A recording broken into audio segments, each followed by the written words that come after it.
Guys, India Pak പ്രശ്നം ഇങ്ങനെ രൂക്ഷമായിട്ട് നിൽക്കുന്ന സാഹചര്യത്തിൽ എനിക്ക് തോന്നിയൊരു കാര്യം നിങ്ങളോട് പങ്കുവയ്ക്കണമെന്ന് തോന്നുന്നു. നമ്മൾ ഭാരതീയർക്കുള്ളൊരു പ്രത്യേകതയാണ് യൂണിറ്റി. എന്നാൽ നമ്മുടെ ഈ യൂണിറ്റി തകർന്നിട്ടുണ്ടെങ്കിൽ നമ്മുടെ രാജ്യത്തെ വളരെ എളുപ്പത്തിൽ തകർക്കാനും കഴിയും. ഒരുപക്ഷേ പാകിസ്ഥാനികൾ ലക്ഷ്യം വെച്ചത് ആ ഒരു തകർച്ചയായിരിക്കാം. ഒന്ന് ആലോചിച്ച് നോക്കുക, പാകിസ്ഥാൻ ഒരു യുദ്ധത്തിലൂടെ തീർച്ചയായിട്ടും ഇന്ത്യയെ തകർക്കാൻ കഴിയില്ല. എന്നാൽ നമ്മുടെ യൂണിറ്റിയെ തകർത്തിട്ടുണ്ടെങ്കിൽ പാകിസ്ഥാന് നിഷ്പ്രയാസം ഇന്ത്യയെ തകർക്കാൻ കഴിയും. അതുകൊണ്ടായിരിക്കാം ഒരു പക്ഷേ അവർ കാശ്മീരിൽ ഒരു പ്രത്യേക മതവിഭാഗത്തെ മാത്രം ലക്ഷ്യം വെച്ച് കൊന്നു തള്ളിയിട്ട് പോയത്.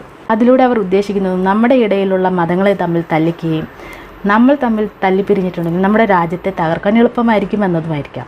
പാകിസ്ഥാന് നമ്മുടെ യൂണിറ്റിയുടെ ഒരു ശക്തി എത്രയാണെന്ന് മനസ്സിലായതുകൊണ്ടായിരിക്കാം ഒരുപക്ഷെ അവർ ആ ഒരു പ്രയോഗം നടത്തിയത്. ഒരുപക്ഷെ നമ്മളിൽ ചിലർക്കെങ്കിലും ഇത് മനസ്സിലായിട്ടുണ്ടാകും, പക്ഷേ അത് മനസ്സിലാവാത്ത കുറച്ച് പേരും ഉണ്ടാക്കാം.